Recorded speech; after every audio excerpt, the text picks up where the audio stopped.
శ్రీశైలం దేవస్థానంలో ధర్మకర్తల మండలి సమావేశం ఆలయ చైర్మన్ పోతకుంట రమేష్ నాయుడు అధ్యక్షతన జరిగింది. ఈ సమావేశంలో మొత్తం 28 అంశాలపై చర్చించారు. వాటిలో 23 అంశాలకు ఆమోదం లభించగా 4 అంశాలు వాయిదా పడ్డాయి. ఒక అంశాన్ని తిరస్కరించారు.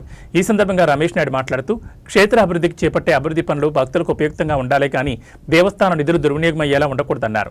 ప్రతి పని శాశ్వత వస్తువుల కల్పన దిశగా ప్రణాళికలు రూపొందించి అమలుపరిచేందుకే ట్రస్ట్ బోర్డు కృషి చేస్తుందని అన్నారు. 30 సంవత్సరాల వరకు భక్తుల రద్దీకి అనుగుణంగా సౌకర్యాలు కల్పించడానికి మాస్టర్ ప్లాన్ డీటెయిల్డ్ ప్రాజెక్ట్ రిపోర్టును క్షుణ్ణంగా పరిశీలించి త్వరలో పనులు ప్రారంభించేందుకు సన్నాహాలు చేస్తున్నట్టు చెప్పారు. క్షేత్ర పరిధిలోని ప్రధాన కూడళ్లలో శాశ్వత శౌచాలయాలు, డార్మెటరీల నిర్మాణం, వాహనాల పార్కింగ్ వంటి వాటికి అధిక ప్రాధాన్యత ఇచ్చేలా మాస్టర్ ప్లాన్ ఉంటుందన్నారు. పర్యావరణ పరిరక్షణ, క్షేత్ర సుందరీకరణతో పాటు మల్లమ్మ కన్నీరు ఆలయం వద్ద గల పురాతన కాలభైరవ దేవాలయాన్ని అభివృద్ధి చేసేందుకు నిర్ణయించినట్టు తెలిపారు. భక్తులకు అందజేసే కైలాస కంకణాలు, మురుగునీటి శుద్ధి వంటి పలు పనులకు టెండర్లను ఆహ్వానించేందుకు ఆమోదం తెలుపుతున్నట్లు పేర్కొన్నారు. ఓం నమ శివాయ. శ్రీ మాత్రే నమః. శ్రీశైల దేవస్థానంలో నేడు ధర్మకర్తలి మండలి 5వ సమావేశం నిర్వహించుకోవడం జరిగింది.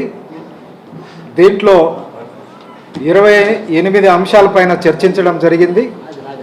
వాటిల్లో 23 ఆమోదించడం జరిగింది, 4 వాయిదా వేయడం జరిగింది, 1 తిరస్కరించడం జరిగింది. ముఖ్యంగా భక్తులకు సౌకర్యాల కల్పన, సామాన్య భక్తులకు మౌలిక సదుపాయాలు కల్పించాలా, మరియు రాబోయే 30 సంవత్సరాలను అవసరాలను దృష్టిలో పెట్టుకొని మాస్టర్ ప్లాన్ రూపొందించడం జరిగింది. దాని గురించి పూర్తిస్థాయి డిపిఆర్ ఈరోజు పాలక మండలి సభ్యులందరికీ ఎక్స్ప్లెయిన్ చేసి దాన్ని ఆమోదించి రాష్ట్ర ప్రభుత్వానికి పంపడం జరిగింది.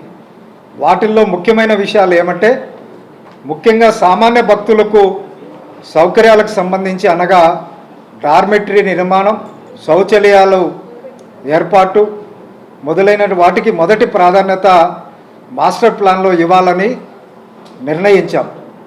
అదేవిధంగా శ్రీశైల క్షేత్రాన్ని మరింత ఆధ్యాత్మికంగా తీర్చిదిద్దేందుకు అవసరమైన నిర్మాణాలను కూడా మాస్టర్ ప్లాన్లో పొందుపరచాలని నిర్ణయించాం. మాస్టర్ ప్లాన్లో భాగంగా దశల వారీగా క్షేత్ర సుందరీకరణ చర్యలు కూడా చేపట్టడం జరుగుతుంది.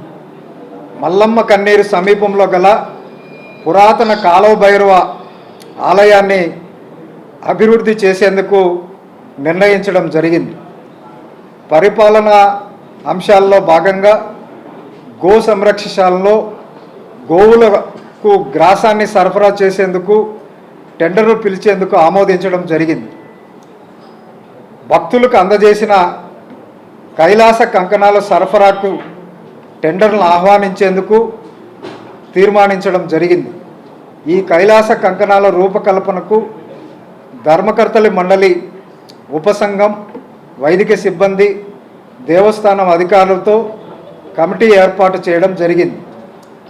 అండర్ గ్రౌండ్ డ్రైనేజ్ సిస్టంలో భాగంగా మురుగునీటి శుద్ధి చేసేందుకై ఏర్పాటు చేసిన సీవేజ్ ట్రీట్మెంట్ ప్లాంట్ నిర్వహణకు ఆపరేషన్ ఛార్జీలకు సంబంధించి టెండర్లు పిలవాలని నిర్ణయించడం జరిగింది.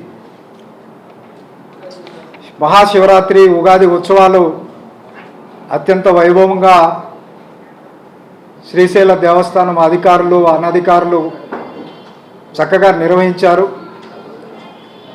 తిరిగి